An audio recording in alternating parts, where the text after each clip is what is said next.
Hello viewers, কি অবস্থা সবার? Welcome back to another blog. আজকে আমি বাইরে আসছি এই সমুদ্রের পাড়ে। তো আজকে ভাবলাম বাইরে এসে আপনাদের সাথে একটা ব্লগ ভিডিও বানাই, আপনাদের মাঝে কিছু ইনফরমেশন শেয়ার করি। তো আজারা গল্প বাদ দিয়ে মেন ভিডিওতে যাই। তো আজকে ভিডিওটি হচ্ছে আমি গত 2-3 দিন যাবত অনেকগুলো ইনবক্সে মেসেজ পেয়েছি। সেটা হচ্ছে যে অনেকে নক করেছে, অনেকেই ইংল্যান্ড বা অন্যান্য দেশ থেকে হচ্ছে ইংল্যান্ড, ফিনল্যান্ড, ডেনমার্ক থেকে অনেকে আসতে যাচ্ছে।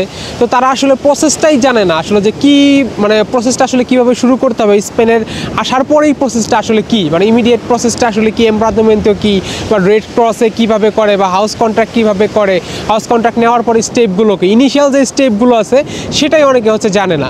তো আজকের ভিডিওটা হচ্ছে সেই ইনিশিয়াল স্টেপগুলো আপনাদের কী কী হতে পারে প্রাথমিক অবস্থা আসার পরে, এবং হচ্ছে আপনি কী কী ডিফিকাল্টি এবং কী কী সুযোগ এখানে আছে সেটা আপনি কীভাবে কাজে লাগাবেন তার উপর হচ্ছে আজকের এই ভিডিওটি।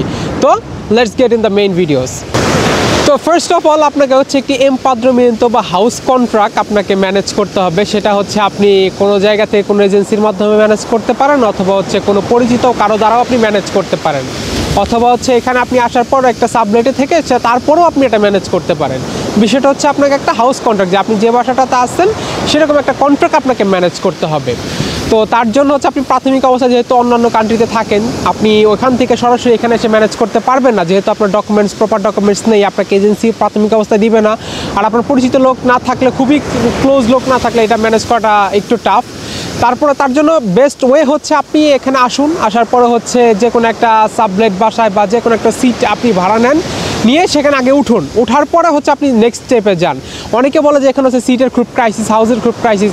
হ্যাঁ, এটা কিছুটা সত্য, কিছুটা আবার সত্য না। কারণ হচ্ছে এখানে আপনি বিভিন্ন ফেসবুক গ্রুপ আছে যেখানে আপনি পোস্ট দিলে পরেই আপনার হচ্ছে হাউস বা হচ্ছে সিট বা আপনি সাবলেট বাস আপনি যেটাই বলেন, আশা করি আপনি পেয়ে যাবেন।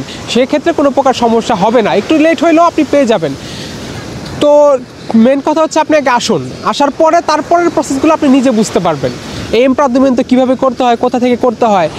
আর সেকেন্ড স্টেপ হচ্ছে আপনি যদি এমপাদ্রমিento কোনো জায়গা থেকে ম্যানেজ না করতে পারেন, আপনার নিজের নামে একটা হাউস কন্ট্রাক্ট না নিতে পারেন, তখন এই টাকা আপনাকে হচ্ছে কারো থেকে ফ্রি অথবা কারো থেকে টাকা দিয়ে কিনতে হবে।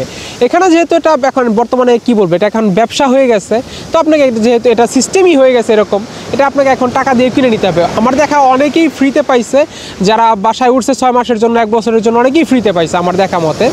তো আপনারা যদি ফ্রিতে পান, এটা জিনিসটা আসলে ফ্রি, এটা ফ্রিতে পাওয়ারই জিনিস, কিন্তু সেটা আপনাকে অনেকেই দিবে না।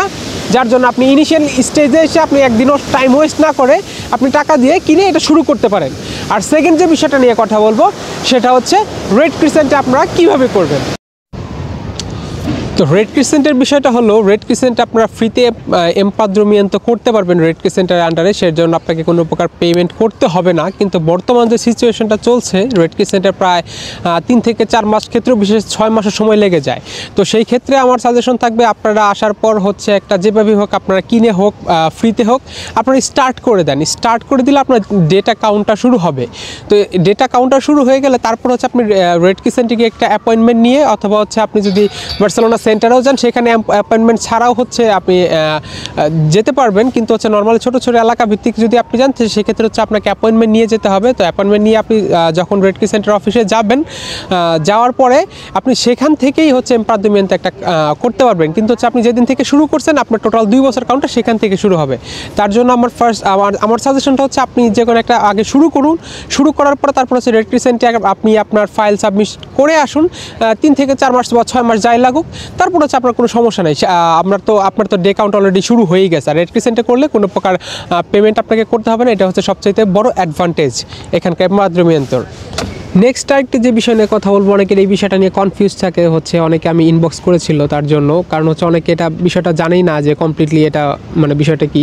সেটা হচ্ছে আপনি আসার পরে কি পাসপোর্টটা ফেলে দিবেন? আপনার পাসপোর্টের কি কোনো প্রয়োজন নেই?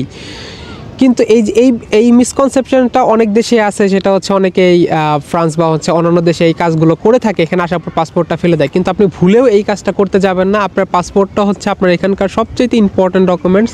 আপনার প্রত্যেকটা ক্ষেত্রে হচ্ছে আপনার পাসপোর্টের প্রয়োজন আছে। আপনি এমপাদ্রমিento করতে আপনার পাসপোর্টের প্রয়োজন আছে। আপনি অন্যান্য অফিসিয়াল যত কাজ করবেন, আপনার মেইন পাসপোর্টটা এখানে প্রয়োজন। আপনার ফটোকপি থাকলেও হবে না।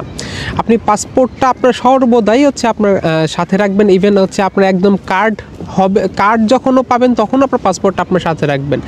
কিন্তু একটা এখানে বিষয় আছে, সেটা হচ্ছে আপনি যখন কার্ডের জন্য অ্যাপ্লাই করবেন তখন হচ্ছে আপনার যে মানে মেইন যে আপনি যে দেশের ভিসা লাগানো আছে আপনার পাসপোর্টে, যেহেতু একটা পুলিশ ক্লিয়ারেন্স আনতে হয় বাংলাদেশ থেকে, আপনার যেই দেশের পাসপোর্টে ভিসা লাগানো, ভিসার স্টিকার একটা আছে কোনো দেশে যদি থাকে, সেই দেশের পুলিশ ক্লিয়ারেন্সটা আপনার কাছে চাইতে পারে। তো কী করবেন, আপনি যখন পেপার সাবমিট করবেন, সাবমিট করার আগে আপনার একটা নতুন পাসপোর্ট বা ফ্রেশ পাসপোর্ট একটা বানিয়ে নেবেন। তাহলে সেই ক্ষেত্রে হচ্ছে আপনার ওরা এটা ক্লেম করবে না যে হচ্ছে আপনার ওই দেশের পুলিশ ক্লিয়ারেন্সটা আপনি নিয়ে আসেন, কারণ যেহেতু আপনার হচ্ছে ফ্রেশ পাসপোর্ট, সেক্ষেত্রে কোনো প্রকার সমস্যা হবে না।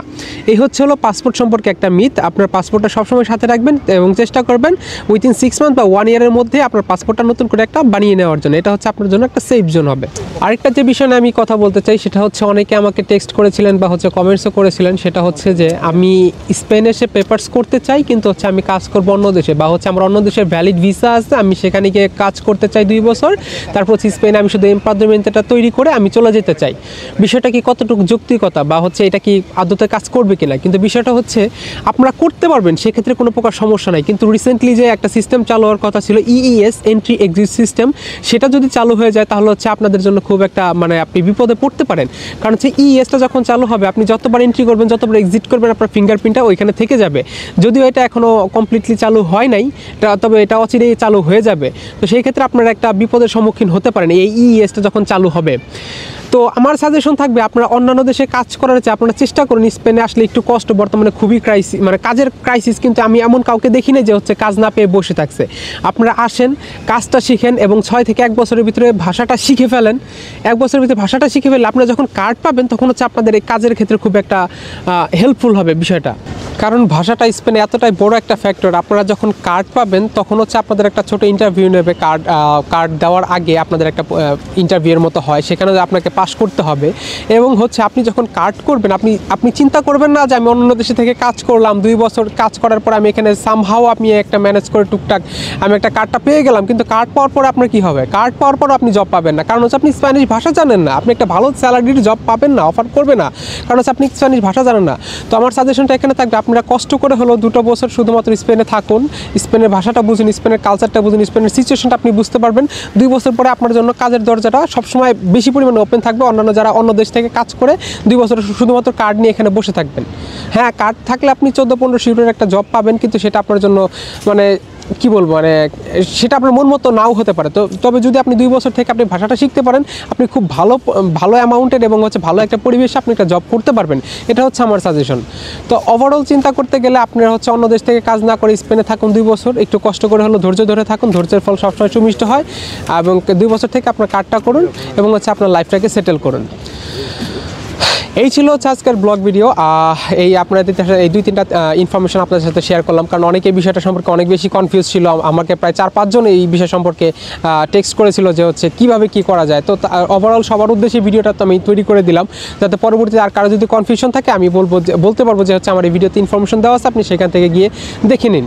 বারবার হচ্ছে আমাকে আর টেক্সটের রিপ্লাই দিতে হচ্ছে না। তো সবাই ভালো থাকবেন। আর হচ্ছে একটা কথা, আমি কোনো ইমিগ্রেশন লয়ার না, আমাকে কেউ ইমিগ্রেশন সম্পর্কে কোনো প্রকার কোশ্চেন জিজ্ঞাসা করবেন। আপনার যদি ইমিগ্রেশন সম্পর্কে কোনো প্রকার কিছু জানার থাকে, আপনার একজন লয়ারের সাথে কথা বলুন, সেটা আপনার জন্য সবচেয়ে বেশি বেনিফিট।